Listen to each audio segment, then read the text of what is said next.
Praise the Lord, ஹல்லேலூயா. சீயோன் வேதாகம ஆய்விற்கு அன்போடு கூட இயேசு கிறிஸ்துவின் நாமத்தில் உங்களை வரவேற்கிறேன். இந்த தினத்தின் யாத்திராகும் புஸ்தகம் கடைசி 4 அதிகாரங்கள் 37 முதல் 40 அதிகாரங்களில் வசனங்களை தியானிக்க சர்வவல்லமை தேவன் நமக்கு கிருபை பாராட்டுவாராக.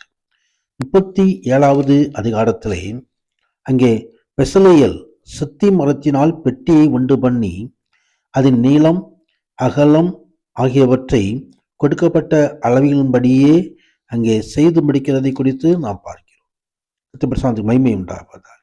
அங்கே அந்த உடன்படிக்கை பெட்டியின் மீது கிருபாசனம், அந்த அதுக்குள்ள மூடி, அதுக்கு மேலே கேருபீன்கள் சட்டைகளை உயர விரித்து தங்கள் சட்டையால் கிருபாசனத்தை மூடுகிறதைகளை ஒன்று கொண்டு எதிர்முகமுள்ளவர்களாய் இருந்து கேருபீன்கள் முகங்கள் கிருபாசனத்தை நோக்கி கொண்டிருக்கிறதையும் நாம் இங்கே பார்க்க முடியும். மகிமை உண்டா. உடன்படிக்கை பெட்டிக்குள்ளதாக மன்னா வைக்கப்பட்ட பொற்பாத்திரம் இருக்கிறது. அங்கே கற்பனையில் எழுதப்பட்ட பலகைகள் இருக்கிறது. அங்கே ஆரோனின் துளித்த கோல் இருக்கிறது. தேவ பிரசன்னம் இருக்கிறது. ஆம், அந்த தேவ பிரசன்னம் கர்த்தருடைய வார்த்தையாய் கர்த்தருடைய பிரசன்னம் நம்மோடு இருக்குமானால் அவர் நமக்கு தந்த அதிகாரத்தின்படி அவர் தாமே நம்மை போஷித்து வழி நடத்தி மகிமையான ஆசீர்வாதங்களை அருளுகிற தேவன். அங்கே மேஜம் வைக்கப்பட்டு அங்கே சமூக தப்பங்கள் அடுக்கி வைக்கப்படுவதற்காக மேஜை எப்படி உருவாக்கப்பட்டது என்பதை அங்கே வசனங்கள் தெரிவிக்கிறது. ஆம், நாமும் கூட கர்த்தருடைய சமூகத்திலே நாம் நம்மை ஒப்புக் கொடுப்பவர்களாய் எப்பொழுதும் அவர்கள் சமூகத்தில் காத்திருக்கலாய் இருக்கும்படி கிருபை பாராட்டுவாராக. குத்து விளக்கு எப்படி உருவாக்கப்பட்டது என்பதையும் தூபப்பீடம் எப்படி உருவாக்கப்பட்டது என்பதையும் இங்கே வேத வசனங்கள் இந்த அதிகாரத்திலே சுட்டி காட்டுகிறது. கர்த்தர் மகிமை. குத்து விளக்கு பசும்பொன்னினால் அடுப்பு வேலையாய் உண்டாக்கினார். கர்த்தர் மகிமை உண்டாவதாக. குத்து விளக்கு அது 7 அகல்களை உடையது. அதில் எண்ணெய் ஊற்றப்பட்டு எப்பொழுதும் அது இருந்து கொண்டிருக்க வேண்டும். கர்த்தர் மகிமை உண்டு. நாமும் கூட எப்பொழுதும் ஆண்டவருக்காய் சுடர் விட்டு பிரகாசிக்கிற விளக்குகளாய் இருக்க வேண்டும். கர்த்தர் மகிமை உண்டாவதாக. ஆம், நமது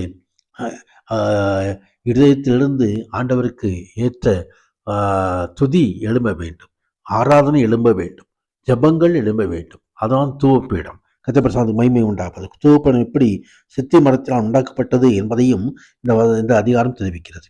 38வது அதிகாரத்திலே தகன பலிபீடமாய் அங்கே எப்படி உருவாக்கப்பட்டது என்பதை அங்கே சொல்லப்பட்டிருக்கிறதை குறித்து பார்க்கிறோம்.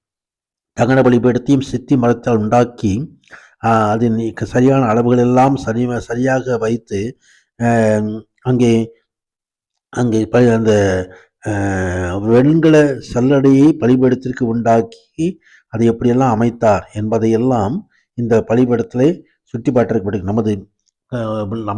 நம்மையே ஜீவ பலியாக ஒப்புக் கொடுக்கும்படி நாம் அழைக்கப்பட்டிருக்கிறோம். கர்த்தர் மகிமை உண்டாவதாக. ஆம், நமது சரீரத்தையே நமக்கு ஆண்டவருக்கு பலியாக ஒப்புக் கொடுக்க வேண்டும். ஆண்டு கல்வாரி மலையில சிலுவையிலே கிறிஸ்துவானவர் தம்மையே கிருபாதார பலியாக ஒப்புக் கொடுக்கப்பட்ட அந்த பலிபீடம் சிலுவை. கர்த்தர் மகிமை உண்டார். அதே போல நாமும் கூட ஆண்டவர் சமூகத்தில் நம்மையே ஒப்புக் கொடுப்போம். உன்னதரான தேவன் தாமே நம்மை ஆசீர்வதிப்பாராக. அங்கே கொள்வதற்கான தொட்டி வைக்கப்பட்டிருந்தது, பிரகாரம் அமைக்கப்பட்டிருந்தது. உபயோகப்படுத்தப்பட்ட பொருட்கள் எல்லாம் அங்கே கர்த்தர் கட்டளையிட்டபடியே எல்லாவற்றையும் சரியாக செய்யப்பட்டிருந்தது. 39 அதிகாரத்திலே ஆசாரிக்குரிய பரிசுத்த வஸ்திரங்கள் உருவாக்கப்பட்டது. எப்படி ஏபோத்து உருவாக்கப்பட்டது என்பதையும், மார்பதக்கம் எப்படி உருவாக்கப்பட்டது, ஆசாரிக்குள்ள மற்ற வஸ்திரங்கள் எல்லாம் எப்படி உருவாக்கப்பட்டிருக்கிறது என்று சொல்லி அங்கே கர்த்தர் கூட நமக்கு ரட்சிப்பின் வஸ்திரத்தை தந்திருக்கிறார். நீதியின் சால்வையை நமக்கு தந்திருக்கிறார். ஆம், அந்த ரட்சிப்பின் வஸ்திரம் ஆண்டவர் தாமே நமக்காய் கட்டளையிட்டது. அவர்தாமே அந்த ரட்சிப்பின் வஸ்திரத்தை நாம் கரைதிரையின்றி காத்து கொள்ள வேண்டும். கர்த்தர் மகிமை உண்டாவதாக. ஆம், மோசே ஆசரிப்பு கூடாரத்தில் எல்லாம் சரியாக செய்யப்பட்டிருக்கிறதா என்பதை அங்கே சோதனையிட்டு எல்லாவற்றையும் சரிபார்க்கிறதை குறித்து நாம் பார்க்கிறோம். கர்த்தர் மகிமை உண்டாவதாக. ஆம், மோசே அந்த வழியெல்லாம் பார்த்தான். கர்த்தர் கற்பித்தபடியே அது செய்திருந்தார்கள். மோசே அவர்களை ஆசீர்வதித்தான். கர்த்தர் கற்பித்தபடியே, அந்த வசனத்தின்படியே, அந்த வார்த்தையின்படியே அந்த ஆவிக்குரிய ஜீவிதத்தில் செயல்படும் பொழுது அது மிகப்பெரிய ஒரு ஆசீர்வாதமாய் அமைந்து விடுகிறது. கர்த்தர் மகிமை உண்டாவதாக. 40வது அதிகாரத்திலே ஆசரிப்பு கூடாரத்தின் வாசஸ்தலத்தை நிலைநிறுத்தி வைக்கிறதை குறித்து பார்க்கிறோம்.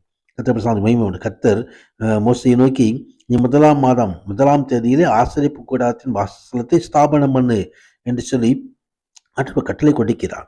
கர்த்தர் மகிமை உண்டாவதாக. எப்படியெல்லாம் வைக்க வேண்டும் என்பதை கட்டளை கொடுத்தார். கர்த்தர் மோசைக்கு கற்பித்தபடியே எல்லா காரியங்களையும் ஒவ்வொன்றாய் மோசே செய்து முடிக்கிறதை நாம் இங்கே பார்க்க முடியும். கர்த்தர் மகிமை உண்டாவதாக. கர்த்தர் எப்படி கற்பித்தார் அப்படியே கர்த்தர் மகிமை தங்கியிருந்தது. அதே மகிமை நமது வாழ்க்கையிலும் தங்கியிருக்கும்படி ஆவியானவர் கருள் செய்வாராக. கர்த்தருடைய வாசம் அவர் நம்மோடு வாசம் பண்ணுகிற விரும்புகிற தேவன். கர்த்தருடைய மகிமை வெளிப்படுத்துகிற கர்த்தர் அப்படியே ஆசீர்வதிப்பாராக. ஆமேன், ஆமேன்.